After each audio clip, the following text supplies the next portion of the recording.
Crocodiles are known to be magnificent creatures in nature. There are two types of crocodiles in Sri Lanka. One is the estuarine crocodile and the other is the marsh crocodile. The one on my hand is an estuarine crocodile. The human-crocodile conflicts in Sri Lanka has grown rapidly over the years. The latest incident was reported from the Nilvala River in Mathura this morning. News First has a comprehensive report on this story. Join us for details of this and more stories tonight. It's the 4th of April 2012 and this is your Primetime News Bulletin. A very good evening, I'm Shane Silva. And I'm Kumarini Rajakaruna.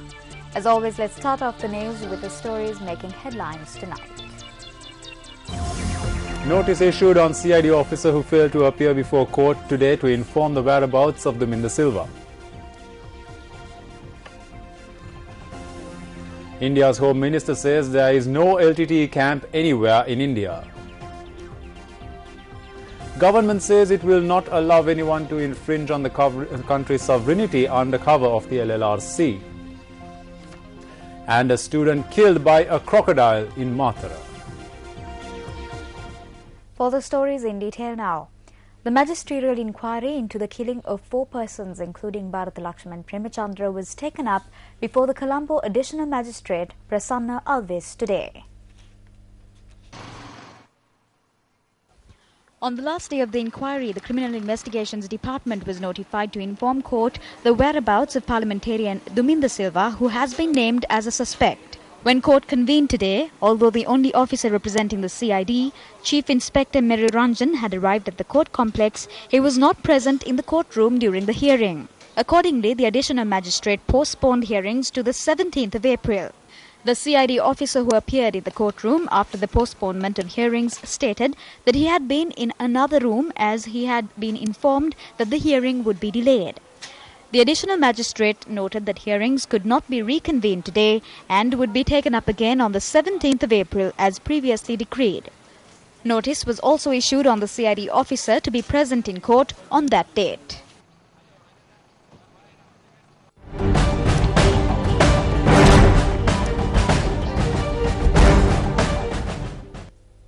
President Mahinda Rajapaksa has called on children to be trained to consume a traditional nutritious meal instead of instant food. The President made this request while attending the inaugural ceremony of a program to create awareness on non-communicable diseases this morning. The function was held at Temple Trees under the Mihimet Suasara program on the theme A Healthy Life Through a Balanced Diet and Active Lifestyle. The President noted that a large sum of money has been allocated from the budget for the education and health sectors, even though there were some issues. He said that as a result of this, the country's health sector stood out in the South Asian region. Meanwhile, the President also issued the first day cover of a stamp to mark the 28th anniversary of the National Dangerous Drugs Control Board.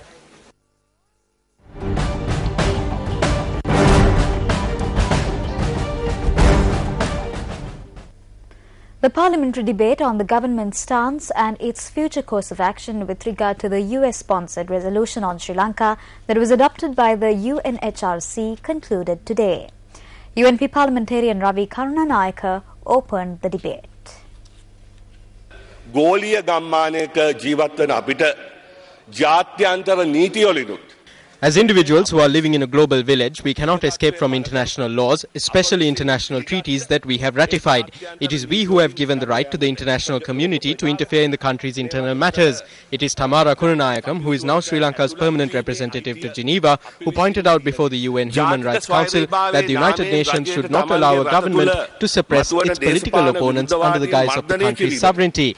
In 1987, she attended the Human Rights Council as a representative of the Global Christian Forum. It is necessary to mention that she attended this to present facts on behalf of the LTTE organization. She concluded her speech in 87 by calling on the body not to allow the government to shy away from human rights by talking about terrorism and separatism.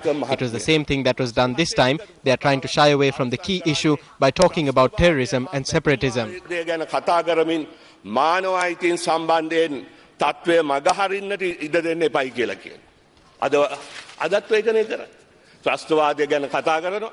බෙදුම්වාදය ගැන කතා කරනවා. නමුත් ඒව කතා කරලා මූලික ප්‍රශ්නයෙන් පැනලා යන්න හදනවා. අපේ රටේ තිබිච්ච අභ්‍යන්තර ප්‍රශ්නය අද අපිට චෝදනා කරනවා ජාත්‍යන්තරයට ගෙනිච්ච ජාත්‍යන්තරකරණය කළයි කියලා. Today we are blamed, saying that an internal matter was taken before the international community. Who commenced this? During the tenure of late President J.R. Jayawardena, when 13 soldiers died in Jaffna in a landmine explosion, you declared a week's holiday for the law enforcement authorities. It is your government that created an environment for the Tamil community to leave the country in their hundreds and thousands. As a result of that, India came and dropped Dal. This is how you allowed foreign interference. Honorary Speaker, today they speak as if the LTTE did nothing wrong. අද කරු කතානායකතුමනි මෙතුමන්ලා කතා කරන්නේ LTTE කිසි දෙයක් කළා නැහැ.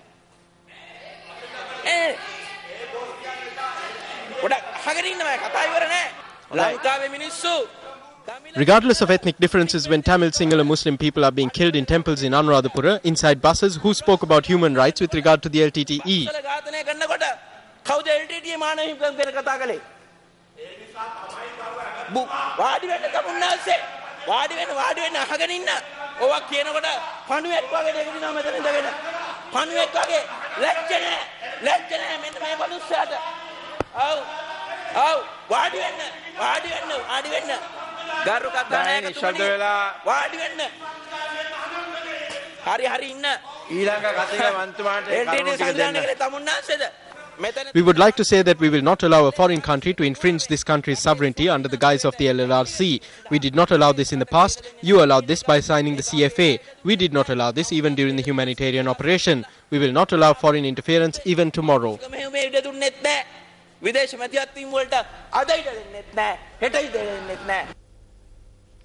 Meanwhile, speaking in Parliament today, Minister of External Affairs Professor G.L. Peiris said that Sri Lanka suffered some damage as a result of India's decision at the UN Human Rights Council in Geneva. The minister expressed this view while participating in the parliamentary debate on the US-sponsored resolution on Sri Lanka. The Minister of External Affairs also pointed out that it was wrong for the United States to present the resolution. He added that the government will not allow any country to exert pressure on Sri Lanka. Deputy Leader of the United National Party, Sajith Premadasa, says that the fate that has befallen the country has been brought about by the weak foreign policy of the government. He expressed this view at a media briefing today.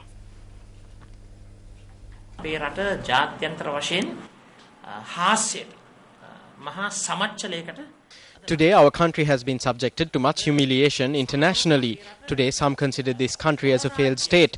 The main reason for this situation is the weak foreign policy of the government. Today, our foreign policy has failed to consider the internal politics of countries when arriving at decisions.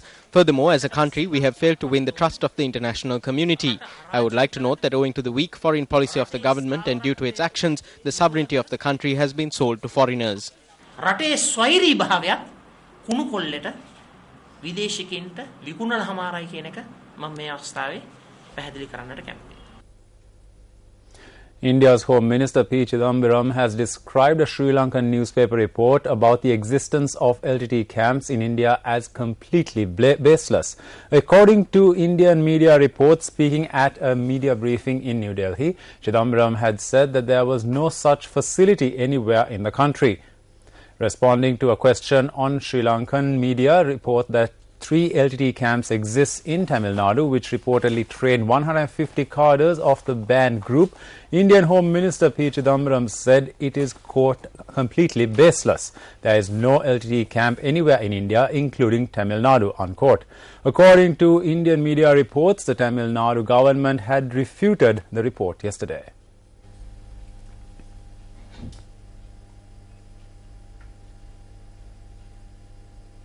A member of the British Parliament, Lord Nesby, toured the Jaffna Peninsula yesterday.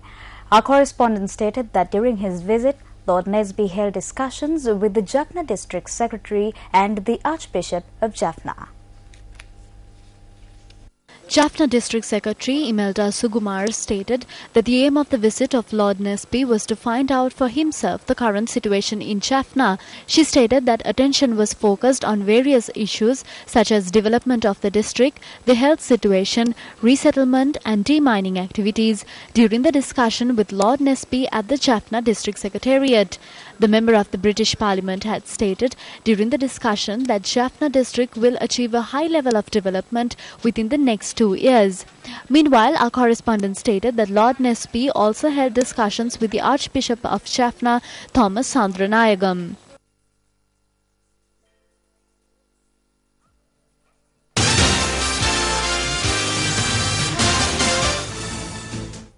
The World Bank has extended a grant of $500,000 to the Institute of Chartered Accountants of Sri Lanka aimed at enhancing the core technical activities of the institute.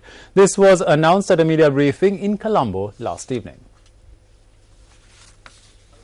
Among those present at the media briefing were Director Operations, Services and Quality for the South Asia region of the World Bank, Onu Rule, and President of the Institute of Chartered Accountants of Sri Lanka, Sujiva Rajapaksa.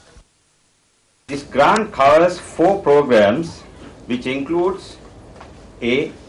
Implementing of an audit quality assurance program, B.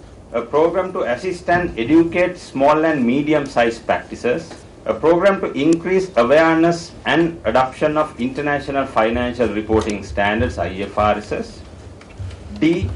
And to help improve the adoption of Sri Lanka public sector accounting standards. The adoption of international financial reporting standards is a great step forward because it basically means that with the introduction of this standard, anybody who wants to invest in Sri Lanka, whether you want to buy a small company down the street or you want to invest in something major, if you look at the financial statements of that company now, you will know what you are buying, and that gives great confidence.